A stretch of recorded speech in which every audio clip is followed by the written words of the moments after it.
Hi, I'm Rudyard Griffiths, and welcome to a Munk Dialogue. Well, we've been convening with you over the last number of weeks, all of these conversations with global thought leaders reflecting on the world after COVID-19. The purpose of these conversations these evenings is to get our minds thinking about not the effect of this pandemic on us today or tomorrow, but how it is going to change our society in the months and years to come. Over previous episodes with people like Fareed Zakaria, Mohamed Al-Arian, Samantha Powers, Malcolm Gladwell, we focused on topics ranging from global affairs to the economy to our social values. Tonight, we get to dig deep into a vital topic that this pandemic has surfaced, and that is the role of big tech, Silicon Valley, in our society. And as our guide, we're extremely fortunate to have one of the world's smartest thinkers on what is happening with big technology in America and around the world. She's a renowned journalist, author, and entrepreneur. She's a New York Times contributing columnist.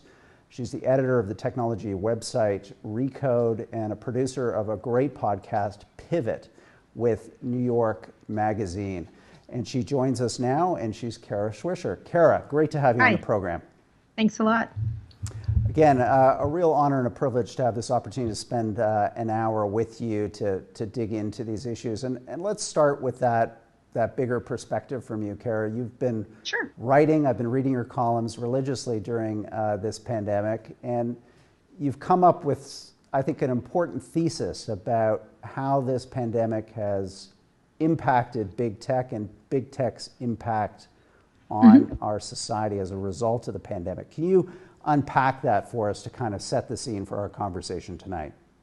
Well, I think what I tend to write about and what I've written about for a long time is the growing impact of technology on every aspect of our world, whether it's education, whether it's healthcare, whether it's commerce, communications, media, whatever, gossip, whatever they're wanting to do.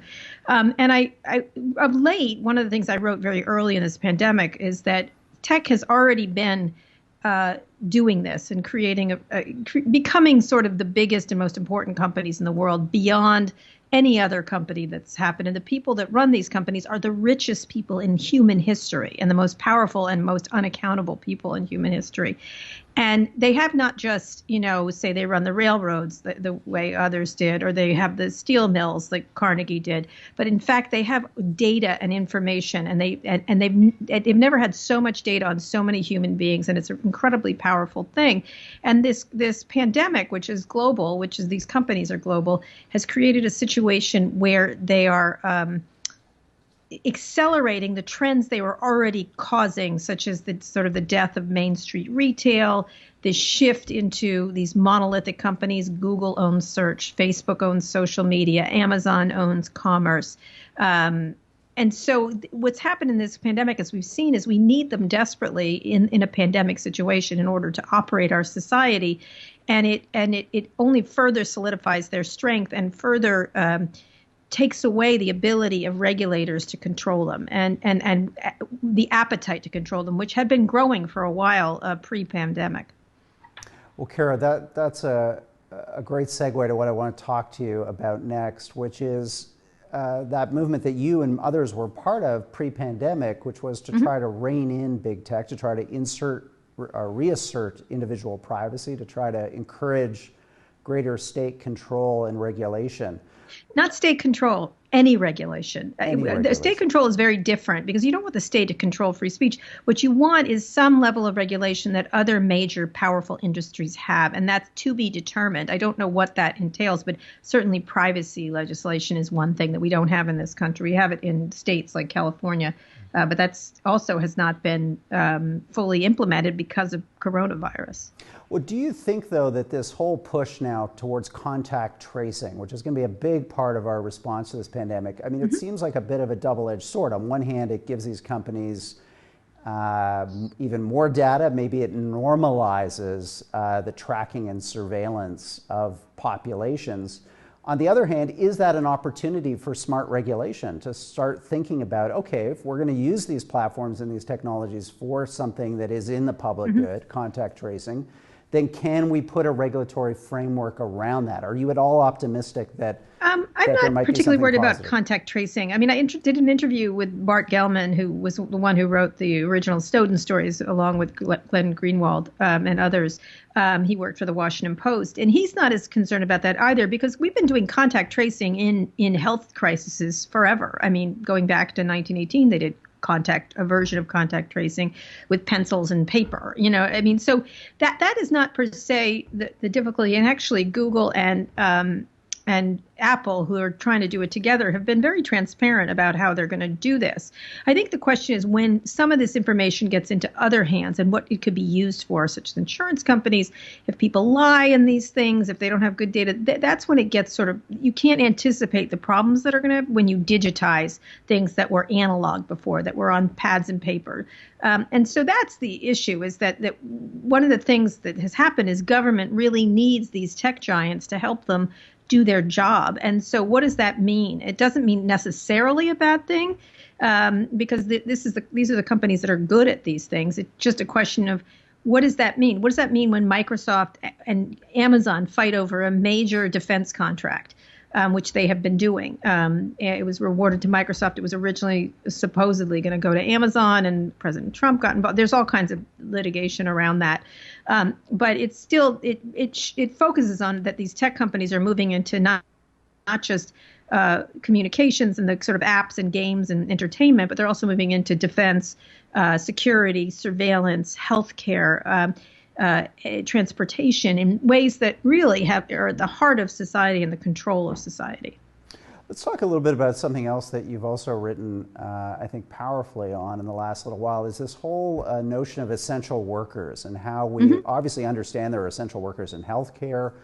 We've lauded them for their response to this crisis, but you point out there's also essential workers in tech now, yet they're treated very differently in terms of regulation, in terms of society's views about those workers. Please elaborate on that for us. Well, like delivery workers that are delivering your food now, that are work for, or Amazon warehouse workers, or, any number of workers that are not just, of course, there are public transit workers and things like that. And I got the idea from Nicole Hannah-Jones, who works for the New York Times, who did the 1619 project there, which is amazing. If you haven't seen it, you should.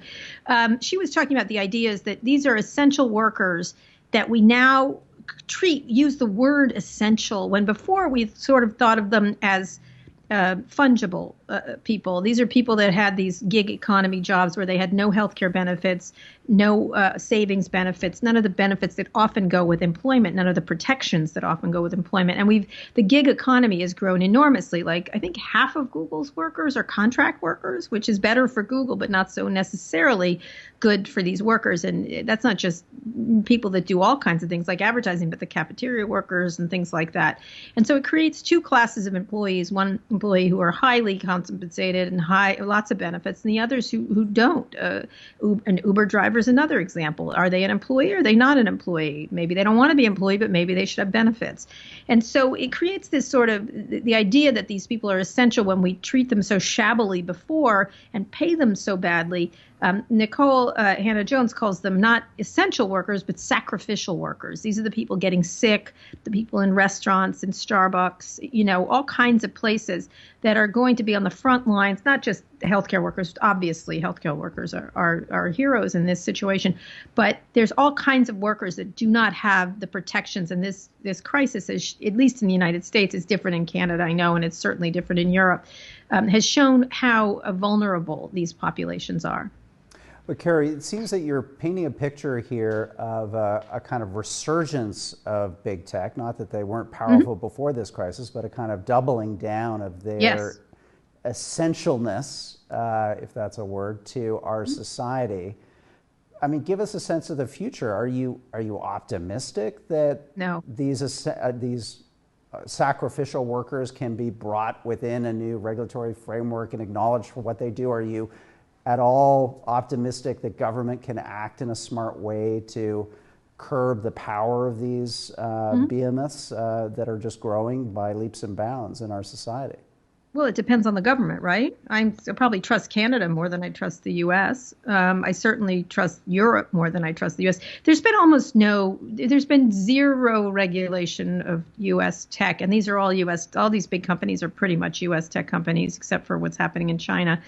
And so, no, I don't see any real legislation. You see things around the edges. You see some fines. The FTC, the Federal Trade Commission in this country, settled with Facebook over a consent decree it had violated, which it had also signed many years ago. And they paid $5 billion, which is, I think, Facebook made in 30 seconds the other day. I called it a parking ticket. So in this country, no, I don't see any real regulation, although you do hear it from certain candidates. I mean, Elizabeth Warren, for example, was quite aggressive and very smart on this. Josh Hawley, who's a Republican, has been talking a lot about this. Mark Warner, a senator from Virginia, is another one.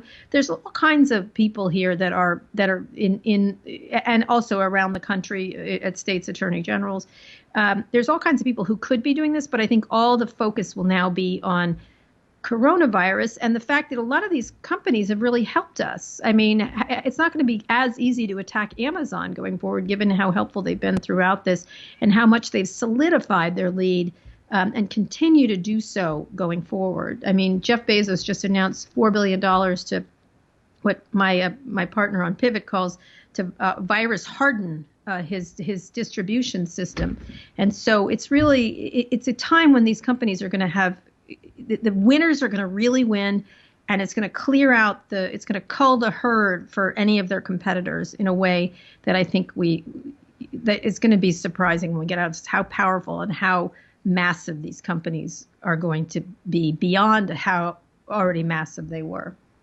Kara, do you point out that Amazon is clearly a winner here in terms of the court of public opinion. Sure. Are there some losers in that yeah. the big five technology companies? Are there others that you would point out? No, none in the big five. They're all doing great. We're all using their services like crazy. And then you have smaller companies like Zoom and some others that have gotten a real boost from this. Companies like Google and Facebook have seen some fall off in advertising, but that when it's over, they're going to suck it all up because every other media company is going to be in such distress. And so what's happening is these companies have enormous flow of cash and everything else that they can sort of ride out the storm. And the rest of us are kind of limping along behind them with broken legs, like dragging ourselves. And so the competition is going to be in advertising. They're going to suck up. They already were sucking up everything. They're going to suck up the rest of it, where there's very few companies that can compete against them. Again, accelerating trends, commerce, Amazon, people are now using it. People who never used Amazon Prime or used Amazon delivery services are going to be very interested in that. Walmart is another company that's not a digital company. It's a traditional retailer, but has been heavy into that. Its business has gone up enormously because they've been considered an essential grocery store here in this country. But the fact of the matter is they sell other things, but all the other businesses that sell other things that compete with Walmart can't be in business. And so you can just see the giantification of all the giants are going to do really well while all the mom and pop stores, which I think make up a bulk of the real strength of at least the United States, are going to really suffer hard coming back and not have the money to compete properly. Before we go to audience questions, I just want to keep pushing our conversation forward in time. You've written about this buzzword that's now kind of circulating around Silicon Valley, parts of Wall Street, America 2.0. Sounds a bit trite, frankly, but behind it, I guess, is an idea that you don't waste a crisis, and that out of a crisis comes an opportunity to restructure. Can you unpack what the core elements of that idea are? And do you think there's some viability there, maybe politically or elsewise? It could be hopeful or not hopeful, right? What is it? What is this a chance to really get rid of the can I say the shitty things of our country and introduce great things? I mean, I think what is America 2.0 to you? Is it a country full of giant companies that have enormous lobbying power, Midas-like fortunes, and an ability to control the destinies of so many people? Or is it one that has more income inequality? Is it one that has what is it to you? It's the idea I got. Mark Cuban, the entrepreneur and sports owner, talked about it with me on a podcast. And his was a vision where we had to focus a lot more on AI and robotics and sort of focusing on people and not giant corporations.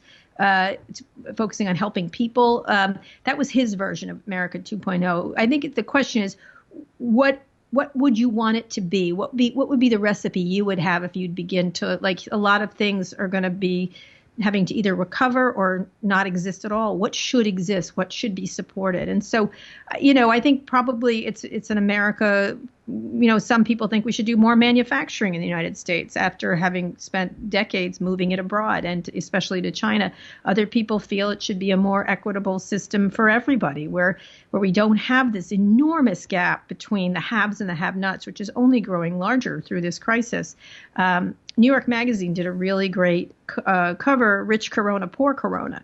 It's a very different experience depending on who you are and what kind of world you have. I have a much easier experience. I have a job. I don't have childcare right now, and I have a lot of children, but it's, that's hard and tiring, but it's not the same thing as someone who has to go out on the front lines of a Starbucks, or has to do 2 jobs, or is facing possible unemployment if they don't go into work. So, Twitter just announced that people could stay home forever as far as they're concerned. Well, isn't that great for Twitter employees who are on the high levels of Twitter?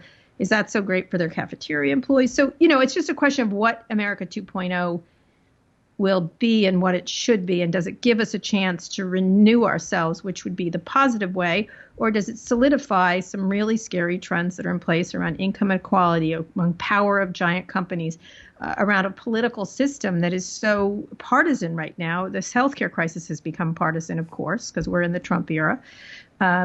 So is that what we want for America and the whole world? I think America is very different than the whole world right now. We're kind of out of step with it. But in these crises, there can be opportunities to really rethink how we formulate ourselves. That sounds like a rant. No, we appreciate a good rant here on the dialogues. That's what this is all about, airing big ideas and a vision of the shape of the future, and you've provided that to us. So I'm going to, Kara, go to some audience questions, because we've had hundreds that have come in by email. We've got people watching online now. The first is from Jonathan. It's the question, he's put in quotations: disruptive innovation by Silicon Valley is no more than using technology to bypass consumer and worker protections. He mentions Lyft, Uber, DoorDash.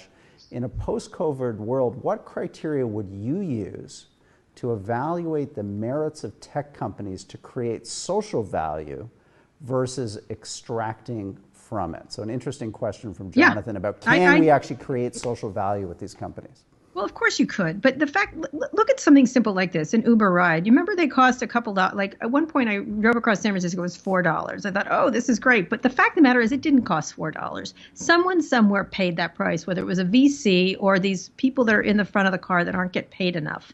Right. And so a lot of these companies have been built off the backs of these workers and these people's work, and they aren't getting full benefits to that.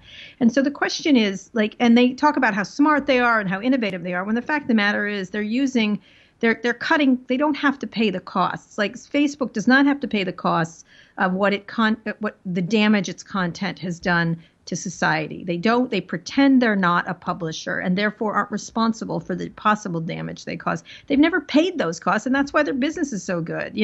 Here at Media Central, we have to check everything. We have to have people that are accurate.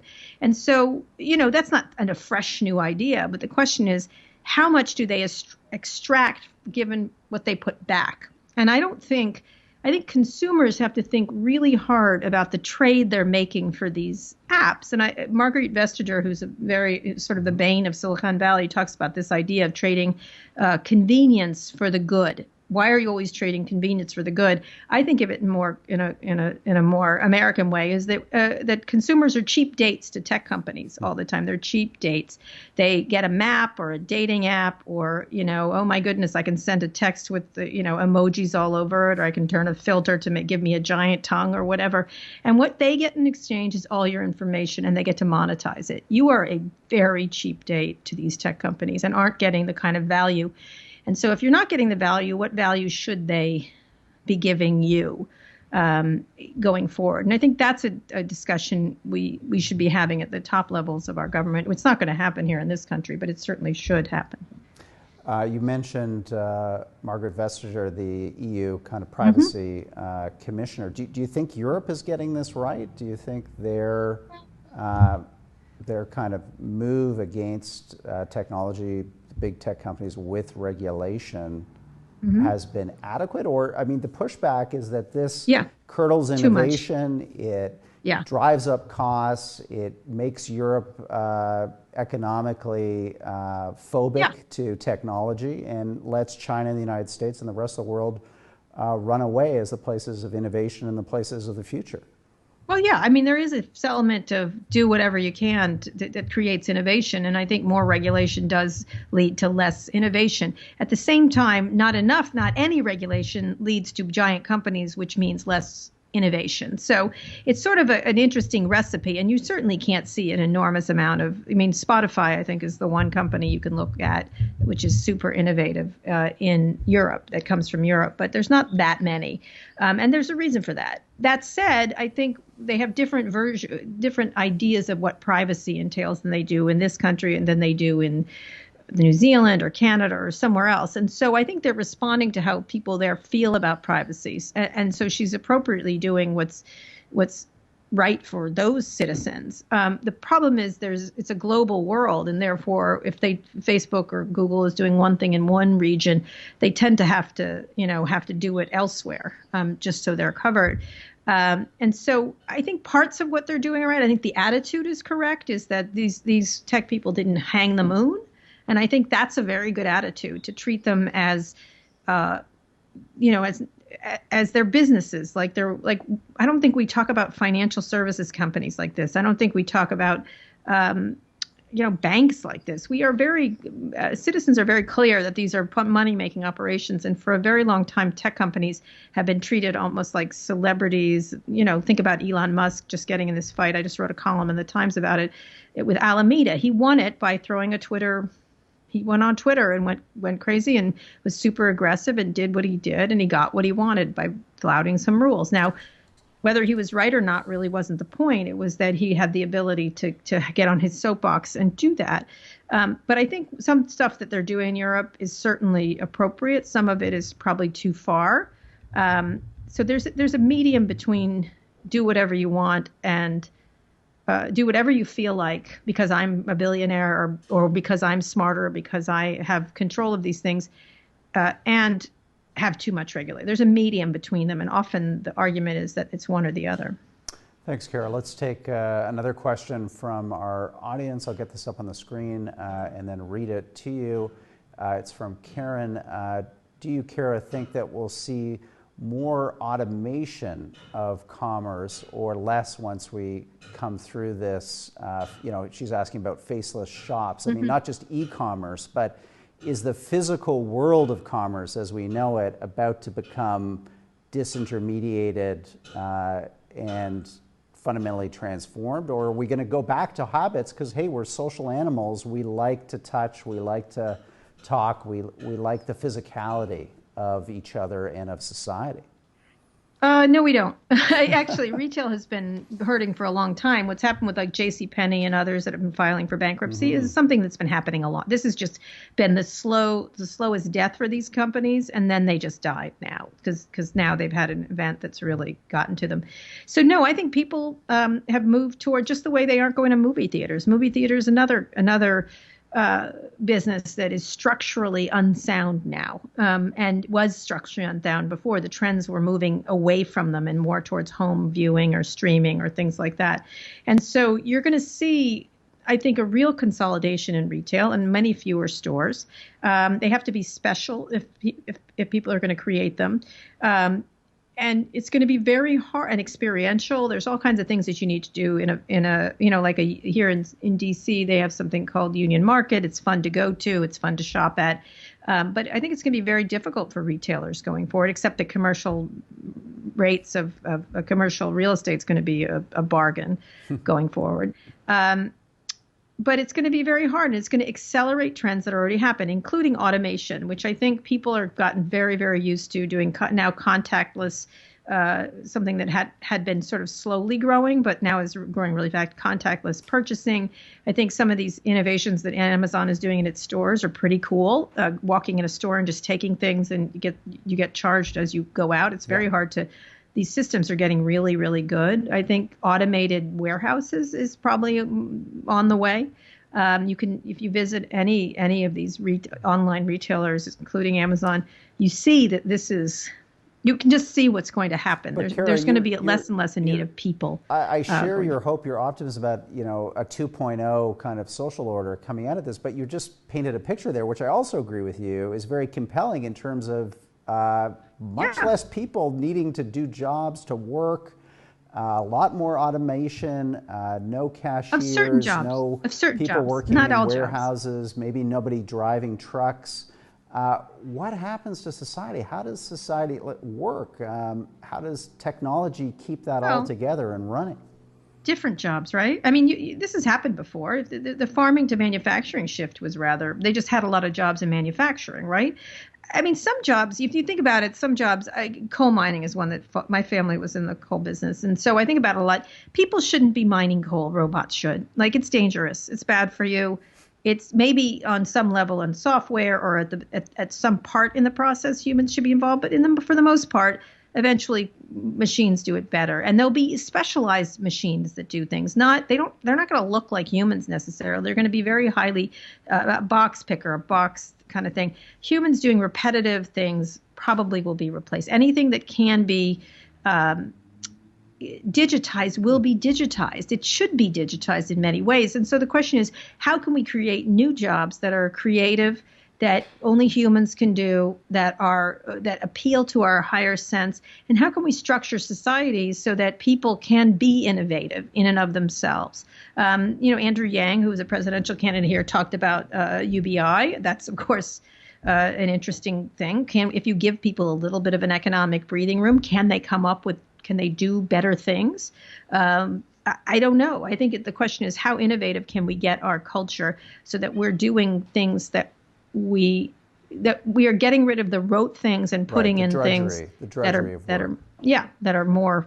Otherwise, we are going to have a situation where we're going to have lords and serfs, right? This idea of some people who are in this information economy, this creative economy, doing really well, and then the others sort of serving them. And I sometimes call them dobbies. They're going to be dobbies of doing it. If you've watched Harry Potter. But Kara, is that where we're at right now in the middle of this pandemic? Yes. I think we are. One of the things before this pandemic happened, I think I wrote this in one of my columns at the Times. I was talking to someone about income inequality, and I kept saying income equality is going to be such a big deal. You are so relentlessly rich. The money you people have now is so massive. And you need to think about what that means. You need to think about what it means when there are enormously wealthy people and very poor people, which has gone on since the beginning of time, but it's really quite striking now, especially with all this unemployment that's to come and is happening right now.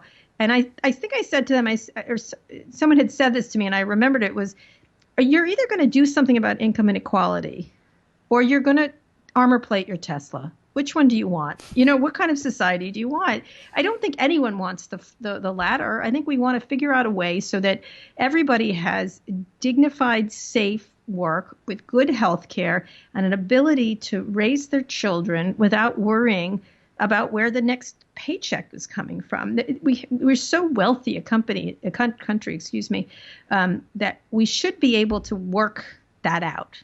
And I think it's going to be harder to do so after this because of all the debt and the unemployment and the economic downturn that's the result of what is essentially just nature, taking aim at humanity. Okay, I'll keep my eye out for armored Teslas. That would be please a don't. very bad sign. Okay, let's go to our next question for you, Kara.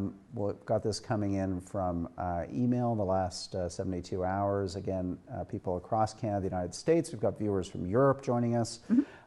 Here's the question. As more of us work remotely, tech giants like Facebook have stepped up as legitimate business tools, conferencing tools. In a post-COVID world, what are the consequences of embracing social media platforms not only as an integral part of our social lives, but in our work lives too? In other words, Kara, is this is this a kind of watershed moment where, you see Snapchat, for instance, which is kind of soaring in terms of valuations on the basis that we've incorporated now these social media tools that were social into our working life, and there's really nowhere where you can escape them anymore. Well, I don't know if Snapchat's being used for work. It's more teens and usage. Snapchat's a very innovative company. I have a lot of regard for that CEO. He's been relentlessly shoplifted by Facebook for a long time now and continues to be innovative and interesting. Tough. Same thing with companies like Zoom. They were the first ones to do these enterprise things that people were using in the office, which of course there was controversy around some of its privacy and security stuff. But the other companies weren't really innovating. Facebook wasn't doing this, and now sees an opportunity and is moving into it more heavily. Google has been doing a lot of stuff like this previously and is now upping the ante. Microsoft has been in this space quite a bit with Teams, but not quite as popular as Zoom has become. But yeah, you're going to see a lot of the, like, I was talking to someone from a big TV network, and they were talking about how advertising had fallen off a cliff and what are they going to do, and they're going to have to cut costs and this and that. And these are high spending people. If you ever spend any time with network people, they like an expensive martini, let me just say. And so he was talking about that they go to these off sites, or they do these upfronts where everybody flies out in first class, and then they get cars, and then they go to dinner, and then there's hotels. And he said, we did our whole thing in like 2 hours in a meeting, and it was fine. And so I think that's what's going to happen are people going to sort of settle for other means of doing it that are more cost efficient? I think they will. Okay. Interesting. Let's go on. More questions. We're not going to be able to get to all of them, but we've selected some of the best for you. How will the pandemic affect the rollout of 5G technology? Will countries be more circumspect about the hardware they use in their networks? And Kara, this is a key issue for Canada. We're under a lot of pressure from your government to push back against Huawei and the 5G technology that we already have in our communication networks in this country. What's your take on this? Is it a tempest in a teapot? Is there a real concern here about Huawei and China and 5G that we need to be paying attention to? Well, I think it depends on where it is in the network, right? It depends on what part it's being used for. I think there should be concern. I'm never agreeing with Donald Trump on almost anything on any day of the week, but certainly concerns about China's surveillance, China's power, and stuff like that are something. I talked about this. I've written columns about this for a long time. They've certainly become this global powerhouse in terms of technology and technology innovation. And so the question is, do you want a Chinese internet, or do you want a more democratic one?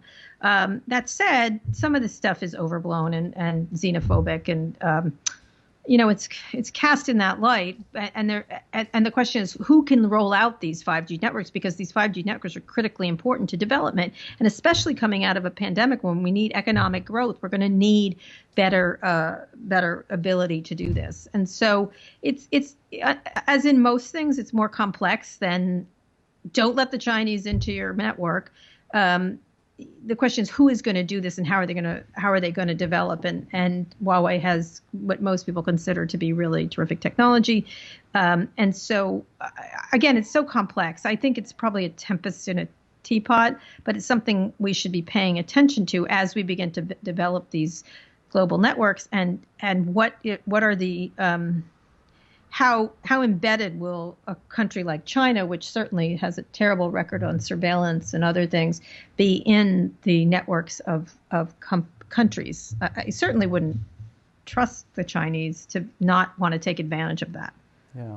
Just while we're on this theme, the kind of global dimension here, I mean, what's your feeling about some who would say the kind of growing skepticism about the early promises of Silicon Valley and these technologies? They were going to create a flatter, freer world, and instead, I think that was Tom Friedman, right? In the middle of this pandemic, Kara, it looks like these technologies are now being used to, wage informational soft wars. They're creating borders and boundaries. They're hardening national identities. They're impeding human freedom.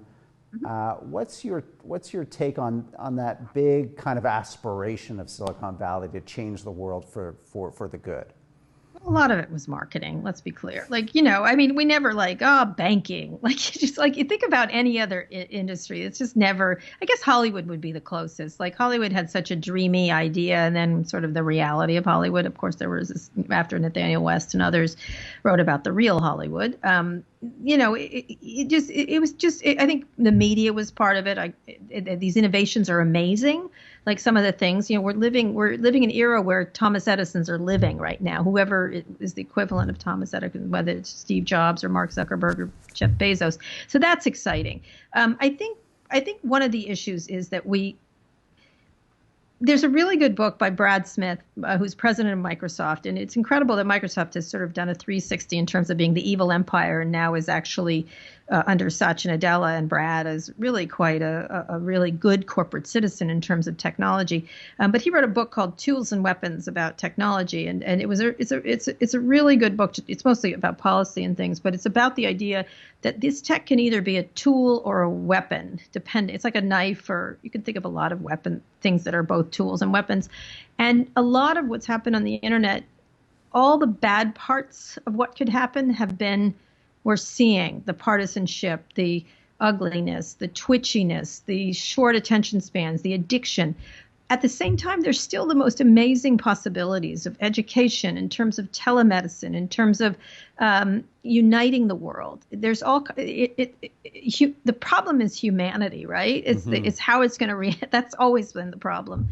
And I'm not like equating it to, the idiotic things, guns don't kill people, people kill people. Guns actually kill people.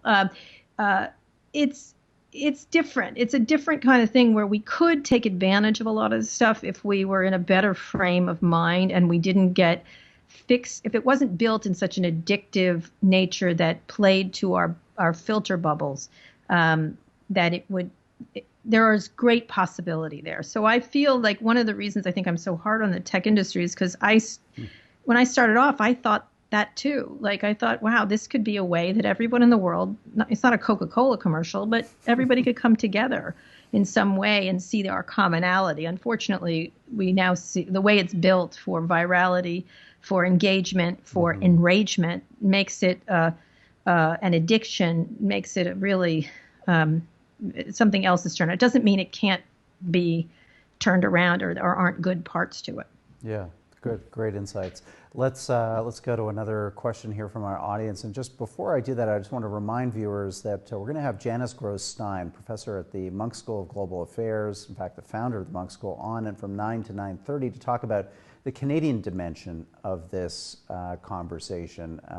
How is big tech companies like Shopify that are now displacing the Royal Bank of Canada to be the largest listed company on Canadian indices? We've got some big changes happening with big tech in Canada, and we're going to get into that. Shopify's great. Yeah, Shopify's great. I think they're great. I love anything that's a sort of a counterweight to Amazon. So yeah, let's wish them luck. It's a Canadian creation. I forgot I should mention Shopify's a great company. Yeah, let's go to our next question here from Thomas. With so many parents schooling their children at home now, where do you see the role of a teacher after this, as well as physical schools and universities? Is this the end of education, Kara, as you and I knew it growing up? Who asked that silly question? Oh, no, we have to sell this thing, Kara. Come on. All right. So, look, I have two things. I have someone living. I have a house that I haven't sold yet, and I have someone who's living who's a teacher here from Brooklyn, and she's doing an amazing job teaching her young students on these platforms. All that matters is the teacher. As you know, no matter how many bells and whistles you put on these things, the connection between a teacher and a student will not be roboticized. It will not be. It just won't. But there are some things that we can help. Now, anyone I have a 15-year-old and a 17-year-old, one who's graduating high school, one who's in 9th grade. And I have to tell you, the Zoom experience of them being on these things is just awful. It's just terrible. It's not the way people learn. They learn in person. They learn through experience. They learn all kinds of ways through connections with other students. students. And so, no, I think it's just a question. One of the things that Scott Galloway talks about is we've got to make it larger for a lot more people. We have these, these institutions of higher learning that sort of limit the amount of people that could, the really good ones that could get into them. And so you have this sort of stack rank system for people. And so can we use technologies to broaden the best of teaching? That is certainly something we could do. But I think the analog face-to-face stuff is critically important on lots of levels, and it doesn't get lost. And I think just watching my kids on Zoom, the idea of them having to do this in the fall is just disheartening on every level, as hard as a lot of these teachers try. And so maybe they'll get better, but it's sort of brought into the idea that this online education thing really needs a lot more thinking. Going forward. Sure. I'm sure there's hundreds of thousands of viewers watching us right now who acknowledge what you're saying 100%. And I guess it leads to a question though, why with all the billions, hundreds of billions of dollars, trillion-dollar companies we're talking about, why haven't we figured this out? I mean, this is a crappy product that we're dealing with right now. And you'd think with all that innovation, with all that money, with all this kind of social power of big data and everything else these companies have at their fingertips, why are we so bad, frankly, at online education? Yeah. Well, because they're spending their time making rainbows vomit out of your mouth, I guess. I don't know. I just think about the stuff that comes out.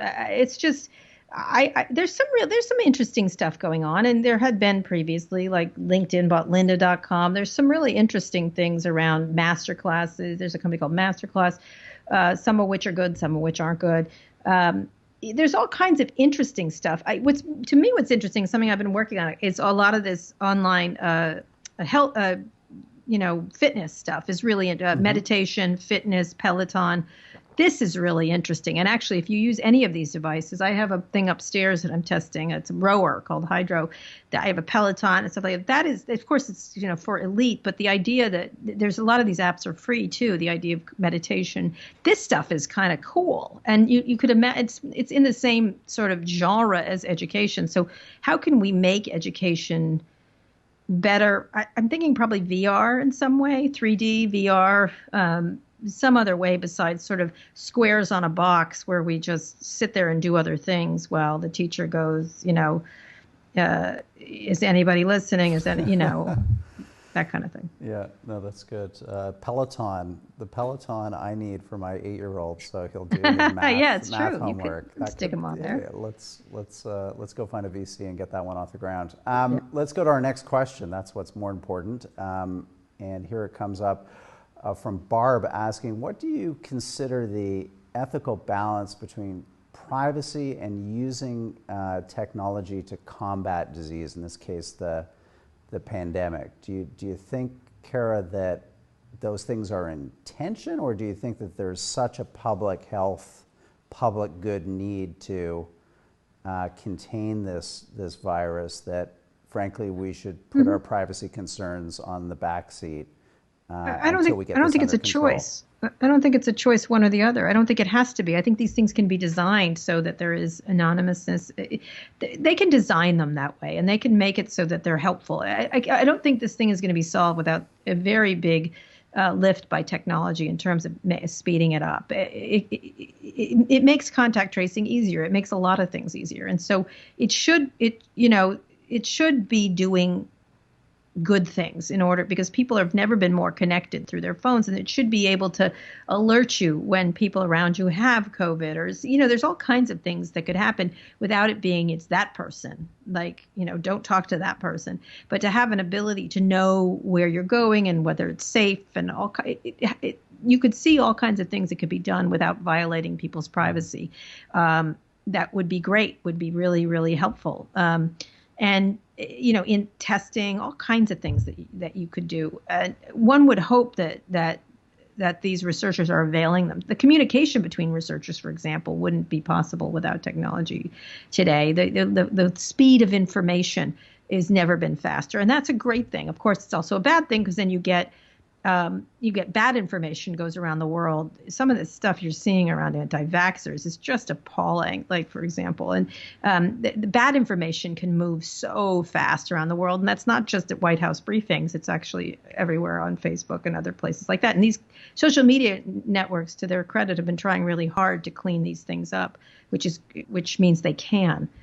So I think they can do it without violating privacy. I don't think that has to be a foregone conclusion. Talking about bad information, Kara, this in some ways was personal for you during this pandemic. You wrote a column that got the attention of Sean Hannity on Fox News about your mother.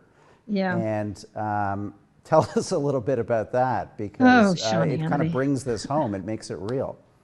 At the beginning of this crisis, my brother's a doctor in San Francisco, has been working in emergency rooms. He's an anesthesiologist, but he's been, they've all been deployed in various places. I think it's turned out to be a lot better there because the mayor, London Breed, I did a great podcast with her, was very early to calling people to be social distance and stay at home and stuff like that. But so at the beginning of this crisis, I think, listen, everyone got caught like, this can't be, right? That's normal, right? It's like, what? Like, you don't know. But after pretty much, I started doing podcasts in February, sometime with Ron Klain, who was the Ebola czar and stuff like that, and started to really pay attention to it.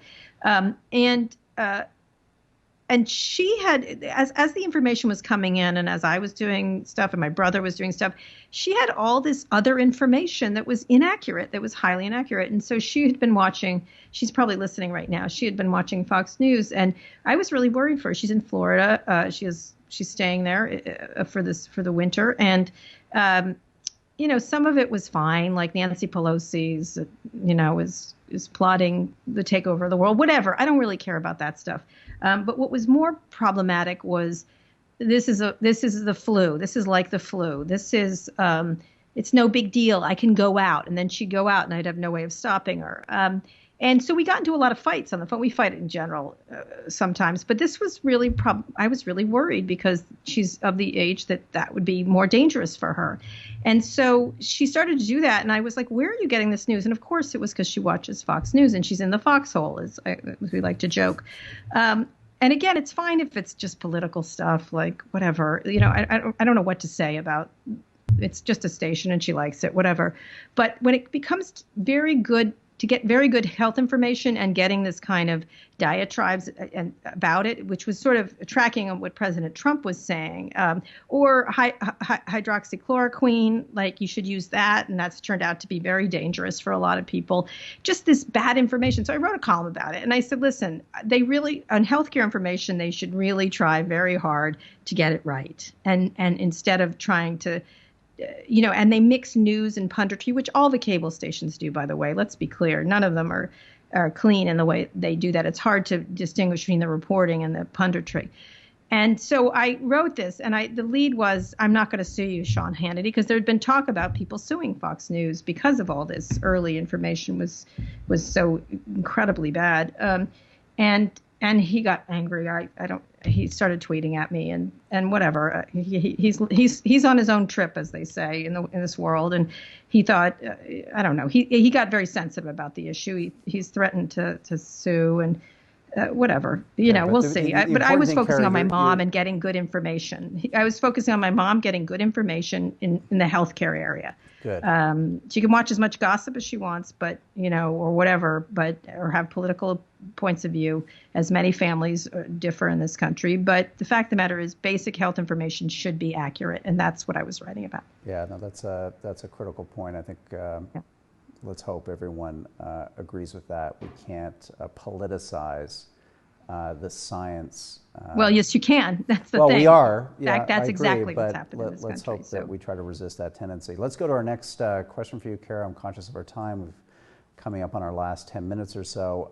This is from our online audience watching live. How will company culture shift post-COVID-19? Are we going towards more remotely distributed teams, or is this actually going to be a reactive anti-silo culture? I mean, when we're over with this thing, let's hope that happens at some point. Yeah. Are we all going to want to be back in that office with our colleagues as social animals, connecting with each other and being what we were on, I don't know, January 15th, 2020?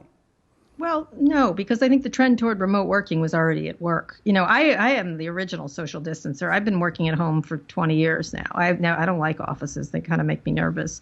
But I think people do have reasons to be in the office, but what's really interesting, a lot of the tech companies are sort of saying, do what you want. They had already been experimenting around workplaces and what they're like and desks, and nobody has an established desk and all kinds of interesting food and other experiences at these tech companies. And now this week, a lot of them, like Twitter, has said, nobody needs to come to work anymore. You can work from anywhere. Now, this has been done previously by a company called Basecamp, and another WordPress were very early to this innovation where it was distributed employees. I think you're going to see a lot more of that because the cost savings, if you don't have to physically be there, right. Some jobs require it. You may not have to be it, and some people may like it. At the same time, some people might be like, "Get me out of this house," right? let me get somewhere else. But I think that's already been a trend. It's already been a trend in tech, and it's certainly going to be a trend in offices. There's no reason to have these expensive offices everywhere where people have to commute, and as traffic gets worse and things like that, I think it's accelerating a trend that was already happening. Right. Okay. Let's take a couple more questions here. I'll read them to you, and we'll try to get as many in before the top of the hour when we go to Janice Gross-Stein for the discussion of the Canadian angle of big tech and the pandemic. So this comes from Thomas. With Google Alphabet Labs pulling out of their Toronto waterfront development experiment, where do you see big tech in terms of land development, municipal affairs, and just generally, Kara, what did you think of that decision? Is Toronto better off for not having this, and why? I just get nervous when Google starts to plan cities, don't you? Like, I think everyone with Toronto did a big cheer, I guess. They were sort of nervous about the information. I get nervous anytime big companies start to act like governments that are elected by the people. I have a real issue with lack of accountability. And even if they're going to bring you the most beautiful things in the world, if their CEO can't get fired because they control all the stock, if they have enormous amounts of money and power and can't be fired, they have boards that are just rubber stamps, I get nervous about that because where's the public represented in any of this? And so I think that's the issue a lot of people had there, is what information, sort of, I know there's an expression, don't look a gift horse in the mouth, but maybe you should, right? And so I think a lot of people had worries about what they would do. At the same time, these companies have been, especially Google, has been long interested in what a city is like, and they are going to be integral to cities going forward. What is it? You think about transportation, like how are we going to have transportation in these heavily congested cities? We're moving to those mecca cities, or maybe that'll change after this pandemic, but we had been. It has to be done, and there has to be autonomous cars. There has to be a much more efficient way to do food distribution, all kinds of stuff. And so those companies are going to be part of this, especially because it all rides on information and data and the ability to manipulate data and use data and use insights from data. And so they would naturally be interested in it. I think a lot about years ago, Gavin Newsom was mayor of San Francisco, and he's now governor of California, doing what most people consider to be a very good job there right now. He was telling me a story about when the Google founders, Larry Page and Sergey Brin, came to him with the idea of putting chairlifts all over San Francisco in order to get people up the hills. And he said he didn't know what to do when they said it. And he would sort of had to be like, okay. But they also had some very good ideas that didn't end up turning out, to how to get more data into the city, more Wi-Fi and all kinds of stuff that later happened on its own. But I just worry what will they extract for the privilege of doing this? And that's the worry I would have had if I was there. So I'm going to squeeze in one more question, but before we do that, Kara, I just want you to give us your thoughts quickly on the U.S. election that you're going to face come November 2nd, because big tech. What election? Well, we'll see. God. Big tech is going to be a big part of that election. There's issues around free speech, issues around accuracy in the media. It seems like this is a I don't know, a bit of a tightrope for these companies to walk, with some real risks here for them politically, but also in terms of public trust and public perceptions.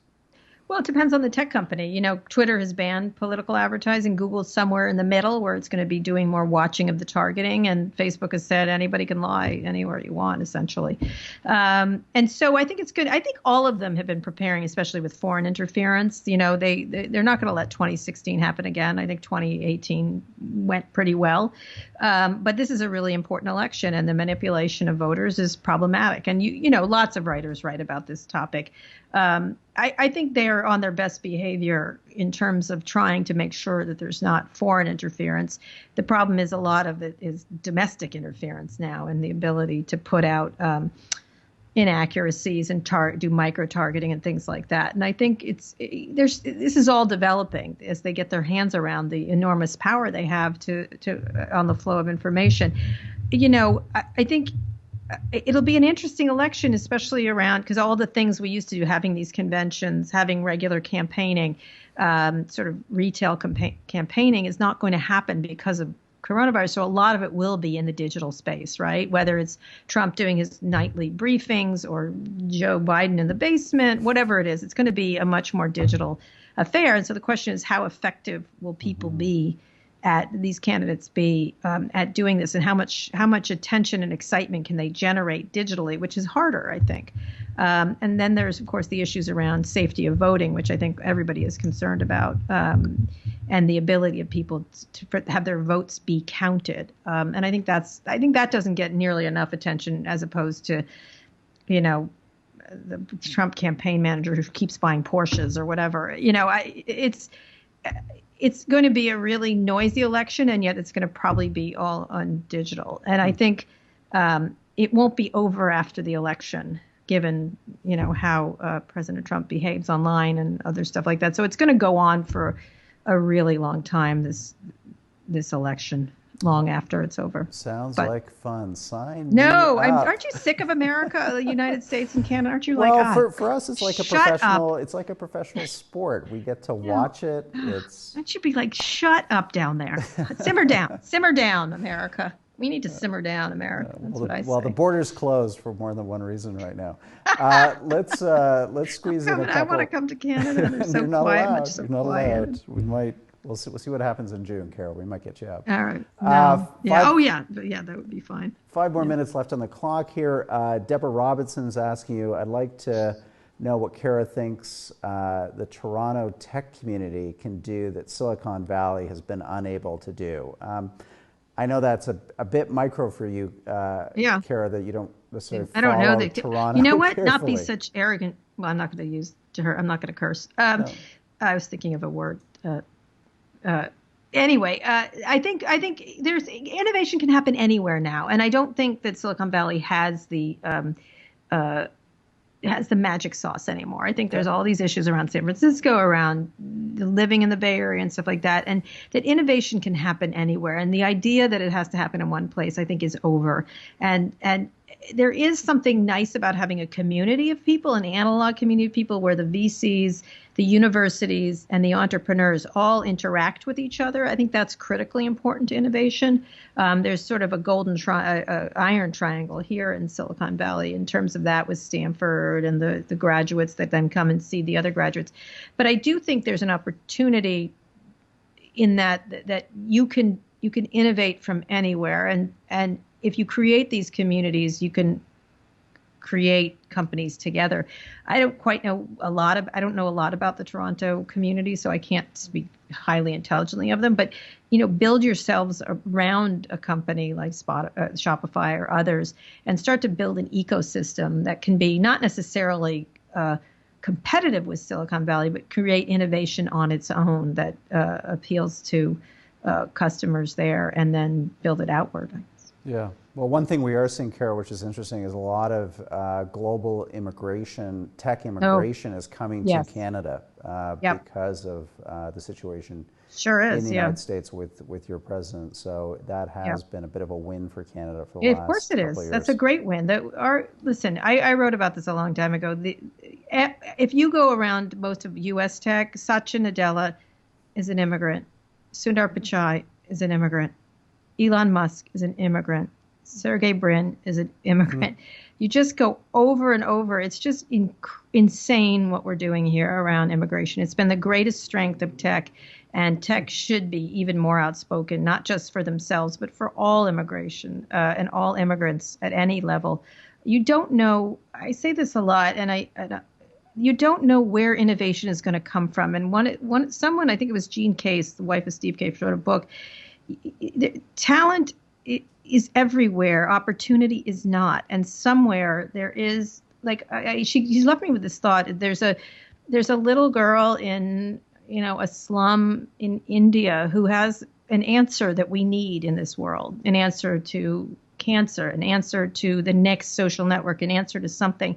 And she's not going to get the opportunity. And so I think that's what we have to build around the world, is to take the talent that exists throughout the world and make the opportunity global and bring that talent to where it belongs, and not just keep it to one geography or one zip code. I think that's just in the world going forward, that can't happen if we're going to have a better world.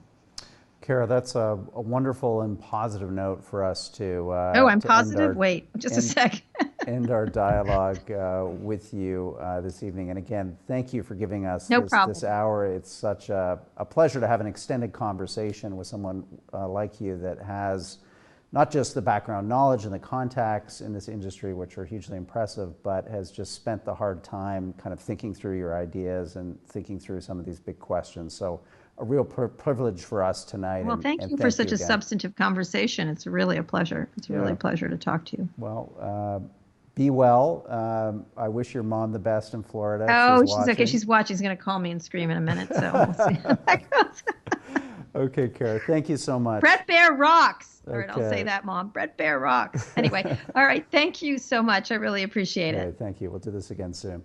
Well, viewers, that was Kara Swisher. We were talking with her about big tech, its impact on the COVID-19 pandemic, how that's reshaping society, technology. A lot of interesting points coming out of that discussion, from the future of education, the workplace, privacy. Well, we now want to continue, as we've done for the last number of weeks, to have an ongoing conversation about the Canadian dimension of these questions that we've been deliberating on, from international affairs to the global economy to our social values. And to do this, we've been extremely fortunate to have as our guide, as our interlocutor, Janice Gross-Stein. She's a professor of conflict management at the University of Toronto, founding director of the Munk School of Global Affairs, a Massey lecturer, best-selling author, and she joins us now from Toronto. Janice, thanks again for coming on the Munk Dialogues to give us a Canadian perspective. Well, let's jump in here, Janice, and talk about, I think, the big tech story in Canada, other than Shopify displacing the Royal Bank of Canada. Let's just stop over that for 1 minute before we go on to the next one, Rudyard. Yeah. Because that's actually a really big story for Canada. We've been here twice before. We were there with Nortel. We were there with REM, the BlackBerry. Those companies didn't survive in Canada. So Shopify is just a great story, and as Kara said, a great company. This time, does Shopify not only survive but thrive and build around it an ecology of companies that benefit from being in the neighborhood, as she said? I think that is an absolutely essential question for Canada's economy going forward. Well, let's build on that before we go to Alphabet and the Toronto Waterfront City Development Project, now no longer going ahead. But if you were advising Shopify, you bring up, it's a great point, Nortel, BlackBerry. What would be the kind of policy framework? What do we need to do around a company like Shopify to try to build a global champion that is headquartered in Canada, something that we're missing not just now in the tech space, Janice, but across our almost entire economy now? We really don't have any large globally headquartered companies listed on our exchanges headquartered in this country. Yeah, which we can't overemphasize, Rudyard, what a serious problem that is. Um, you know, Head offices invest in their communities. They are very large philanthropists. So it's not, you can't look at the importance of head offices and companies with head offices only in strict dollars and cents terms on their balance sheets and the jobs they create. They play a much larger role in the community. And I think we in our big cities are really feeling the absence of these companies now. So you're right, it's critically important. Now, what can we do? I think Kara touched on one or two really important things, but I want to bring up a third issue, which I think we're behind on in this country. So as she said, it's all about agglomerating. It's all about building those connections between companies and mature venture capital firms, which we've been doing a much better job of in this country over the last few years than we did even a decade ago, and universities, which are moving into this space in a much more sophisticated way than they did even a decade ago. Where are we really behind, Roger? And this is going to connect to the other story. We are really behind in creating the kind of regulatory environment which these companies need to thrive, which joins up the public interest with the private interest, makes clear that the public interest can be protected. As Kara said, this is not an either or discussion, it's an and discussion. But that is, I think, our biggest deficit in this country right now. We don't have the instruments inside government to really leap ahead in a nimble and flexible way and create the kind of regulation which allows these kinds of companies and the small young ones that grow up around them to thrive. So let's talk about Google and its decision not to proceed with the construction of a smart city on Toronto's waterfront. Kara Swisher said, in effect, these companies are unaccountable. They don't have real governance. You're kind of embracing a system and a structure when you're working with a company like Google that's very different than virtually any other company that you might work with around the world. Do you think? I know we've talked about this. You have a different view. You think this is a lost opportunity for Toronto and for Canada. Let's hear that case. That's absolutely right, Roger. And I think where Kara got this is slightly wrong from my perspective, is she conflated governance and the public interest with a company. I don't think it's fair to Canadian citizens to expect that a public company like Google is going to be there to promote the public interest. That's exactly the point that I was making a minute ago. I think where this story, and there are multiple reasons why this story went wrong. We could spend a whole hour talking about those. But let me make the one big point here. But as this process evolved, Sidewalk offered to put all its data in a data trust and allow three levels of government, the city, the province, and the federal government, to work together on defining the rules of the road for that data trust. Now, that proposal actually, the UK has led on this, but that proposal was as good, if not better, but there was actually no serious take-up by the three levels of government. They weren't ready to meet the challenge. And as a Torontonian, I'm looking to my mayor, I'm looking to my premier, and I'm looking to the federal government to say, okay, folks, step up. What are the rules here around who uses data, who owns data, who stores data, who gets access to data? If this country cannot have a really smart, and that's a bad pun, I know, but if it can't have a smart discussion about this, we are going to be so far behind, we're going to miss the century. That's all I can say. Great. I just want to remind viewers that if they have questions for Janice Stein, we'll be taking those in a couple minutes, and we'll go through to the bottom of the hour, 9:30, and conclude this Munk Dialogue on technology and the pandemic. Janice, what's your rebuttal to those who would say, I think of Jim Balsillie, the co-founder of RIM, who's been advocating this idea that our data really is a natural resource, that we should be thinking about it in the same way as our other natural resources in Canada. We have traditionally been giving this data away to companies like Google, to Facebook, and others. And we are, in a sense, naive about its value and what we can extract from these companies in return for access to our data. Is it time for us to put our elbows up and play kind of hardball coming out of this pandemic when these companies, as Kara just talked about, are going to be in an even stronger position economically and arguably politically in our society? I agree with her, by the way, that these companies are going to be strengthened. COVID, as we've been talking for the last several weeks, Rudyard, on these dialogues, COVID has really accelerated trends that were bubbling up anyway.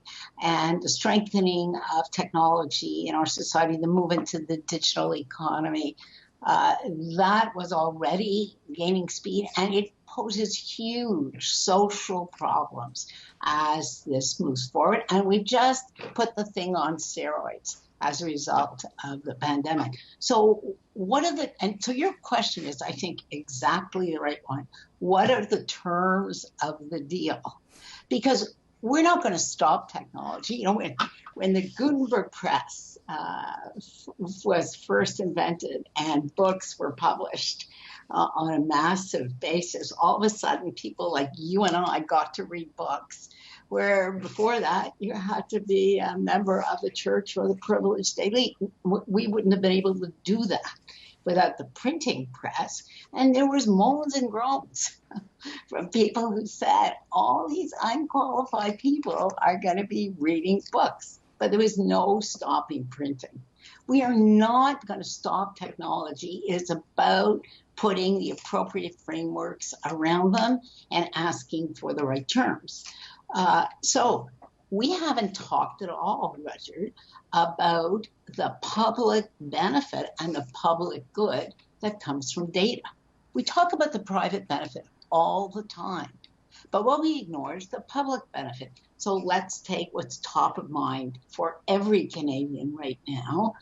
Is it appropriate to use technology to track the spread of COVID, to trace contacts?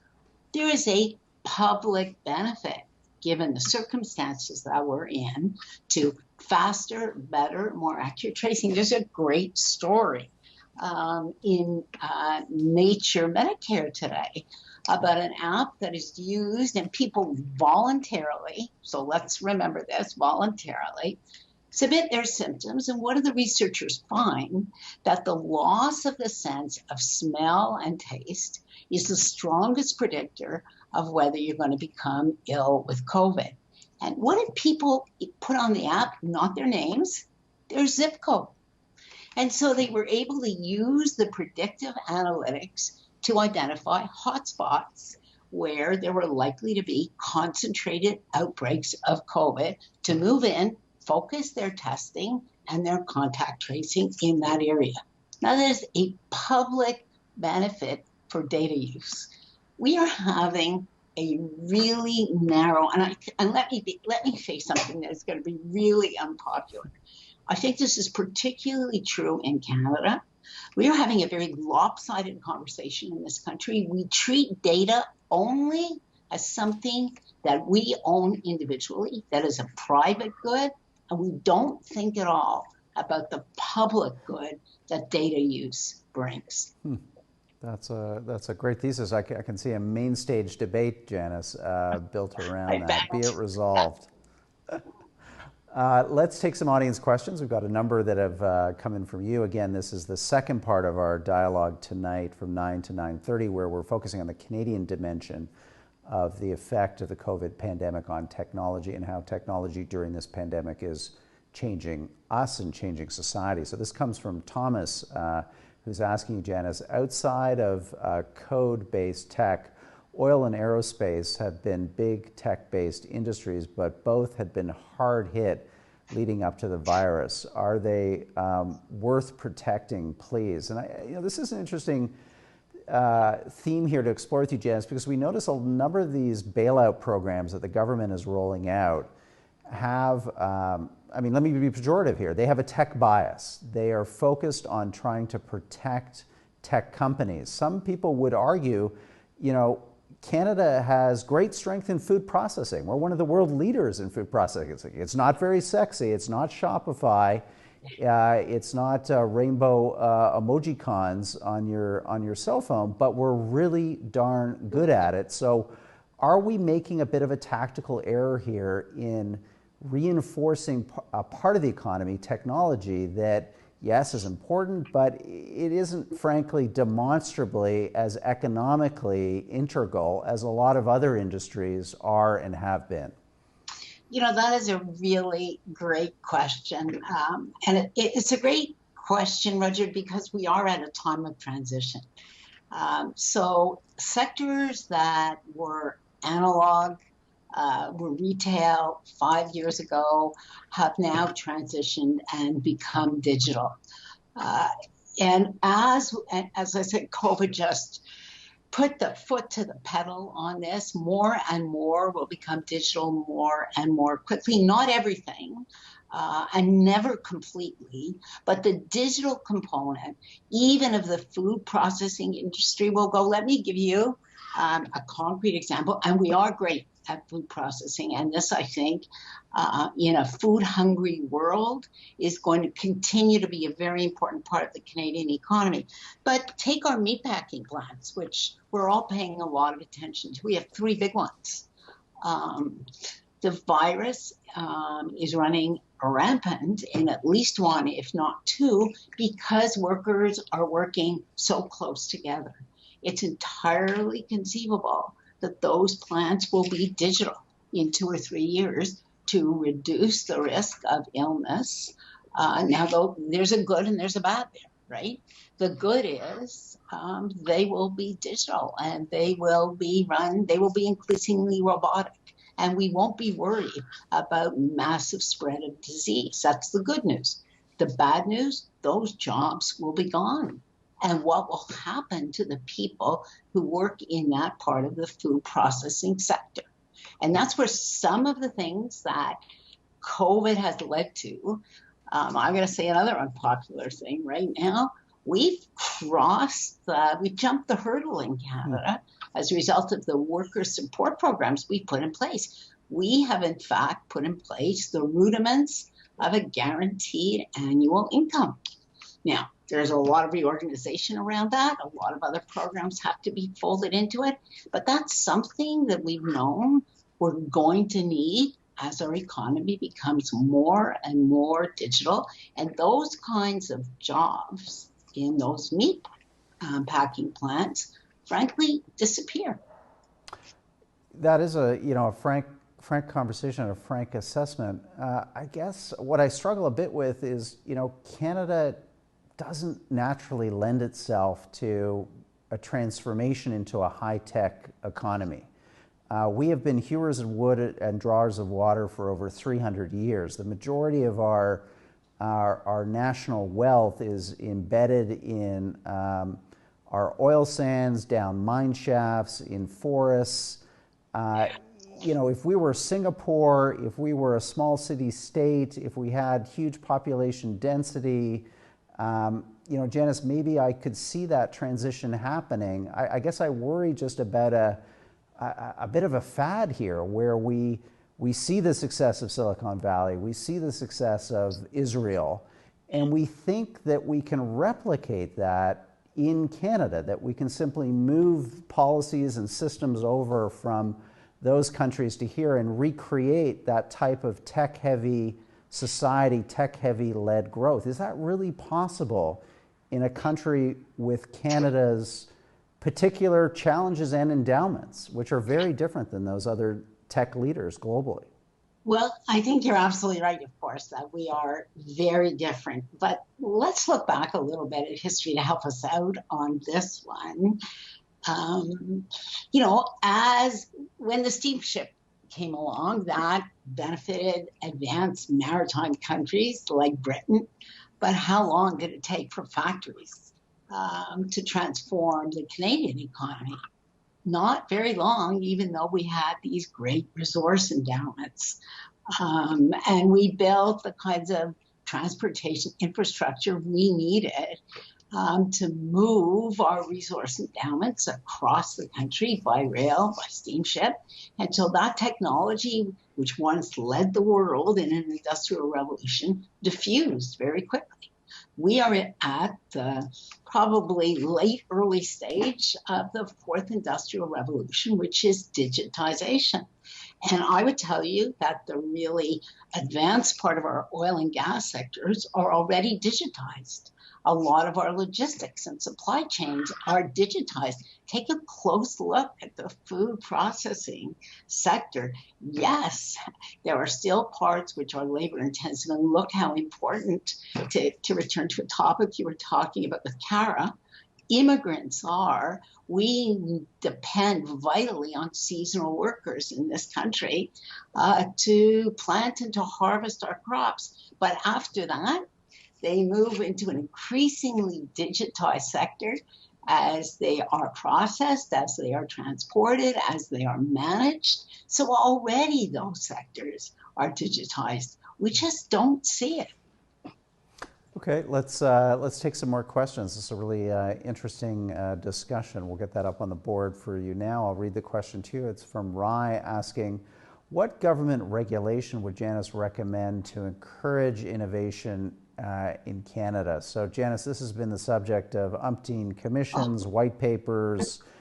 We have been obsessed about this as a country. It's been kind of hit and miss. I can sell you a cucumber greenhouse in New Brunswick, I think it was, that was the result of one of those ill-fated innovation strategies from years gone by. What's your prescription for an innovation strategy that could actually bear some results for us?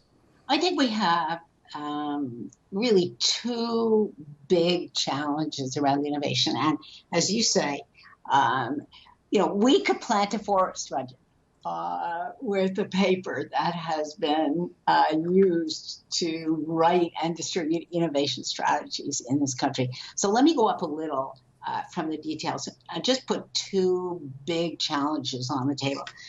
The first is the public has to trust. And that was a big part of the debate that we had over Sidewalk in this country. The public has to trust that the public interest is protected. Now, that's going to mean different things in different sectors. But here, this lands squarely on the lap of governments to put in place appropriate regulatory frameworks. We are going to have this conversation. We've had it about Sidewalk, but we're going to have it about smart cities because we can't move forward in urban development without smart transportation, smarter houses. All of the urban infrastructure is going to be increasingly digitized. Who protects the public interest there? What are the rules for data use? How long are data kept? Who's responsible for making that rules? And who guarantees to Canadians that their data are going to be used in the public interest? That is the question that I get over and over again when we talk about these. It's right in front of us now on health data in this country. And here's an example, by the way, that should drive Canadians up the wall. We are one of the heaviest investors in health. We have a single payer system in this country. We have incredible data. And by the way, we have a super health research community in this country. But the data are all in silos. The systems can't speak to each other. There's different privacy regulations in different provinces. And as a result, we are not able to use that data in the public interest. We're not able to use that data either to get much better predictive analytics or to improve care. Is that something that Canadians want? I don't think so. Yeah. But we haven't had that kind of regulatory conversation. So the government has to step up and put in place frameworks which Canadians are confident that they can trust. From the company side, any regulation is better than what we have now. So you take Sidewalk, they couldn't figure out what the regulatory framework was. And as we all know, really good companies hate uncertainty. Mm-hmm. That's the other side, I think, of the failure of governments in this country to join the 21st century and modernize and create agile and nimble regulatory frameworks to protect the public interest.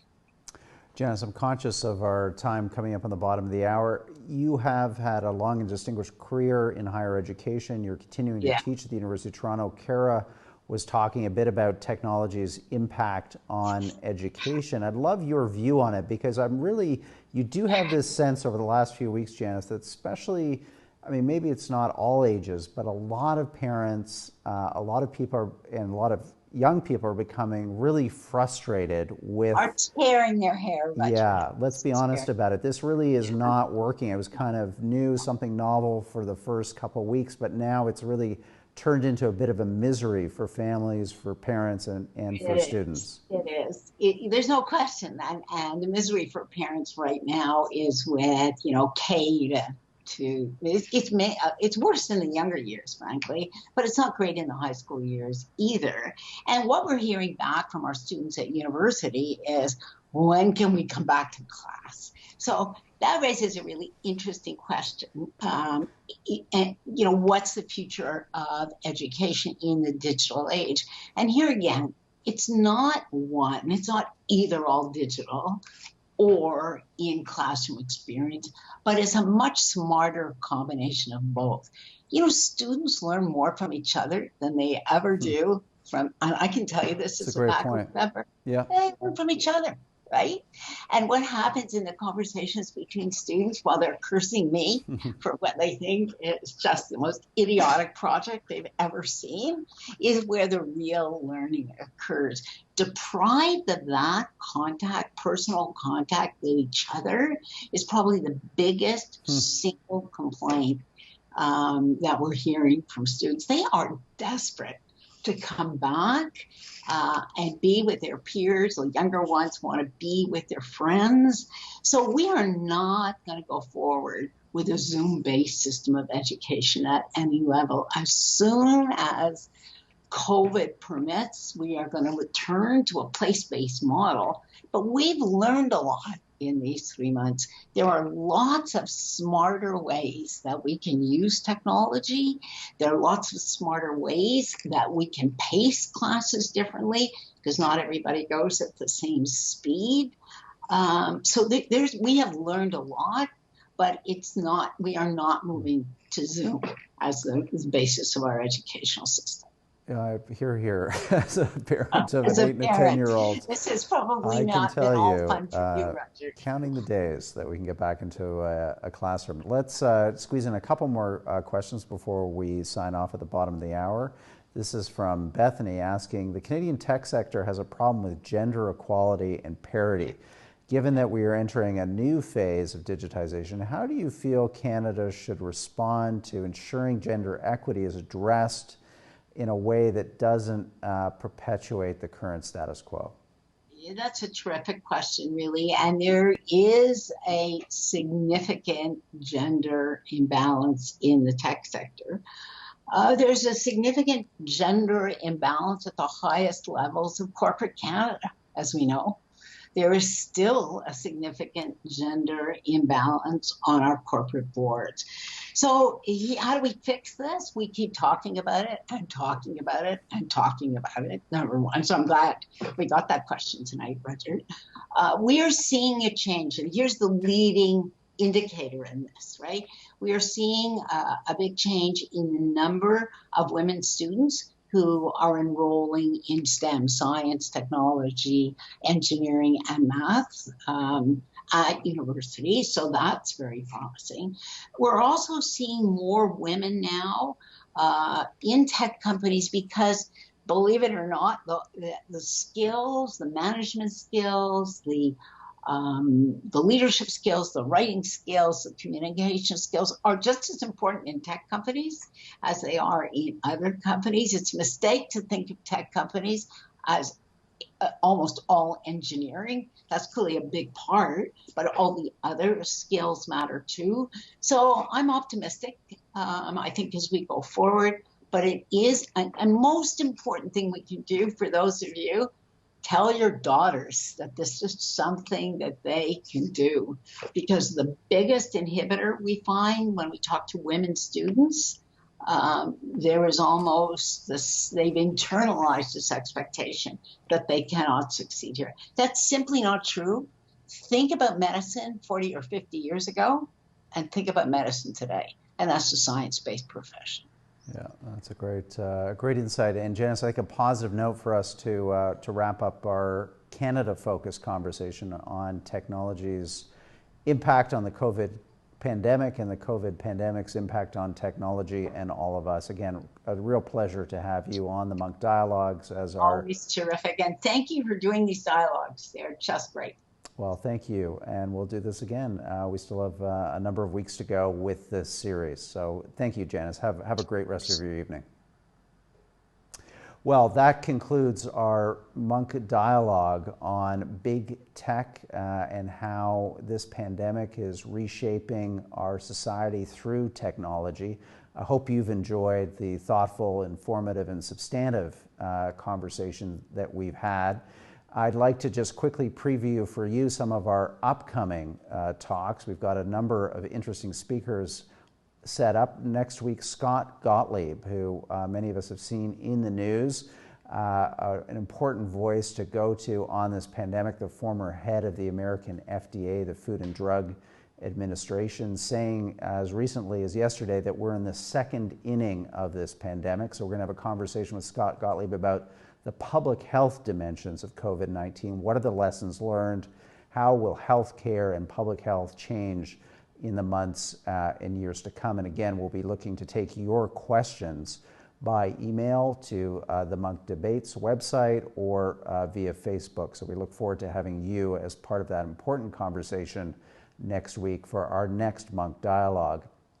I'd like to end by acknowledging and thanking a number of the key organizations and groups that have been making these dialogues possible. First and foremost, the Peter and Melanie Munk Foundation and its sister foundation, the Aurea Foundation, who are funding these dialogues in their entirety. These evenings are brought to you by both foundations as a charitable good, a public service, to encourage, in the spirit of the Munk Debates, informed conversation, informed discussion, and a reflection and analysis on this pandemic. So thank you to both foundations. And also thank you to a great set of partners who is helping us get these dialogues to thousands of Canadians, but through television, through radio, and through print. That includes the Globe and Mail, Amber Mac Media, Mac Productions, CPAC, Facebook, and WBFO WNED Buffalo, which is the PBS sister stations for New York State. So a great group of partners who are part of this initiative, and we thank them all for their help. So again, I'm Rudyard Griffiths. You've been listening to the Munk Dialogue on technology and the COVID-19 pandemic. We're going to do this all again next week and for the continuing weeks. So thank you for tuning in. Enjoy the rest of your evening. Good night.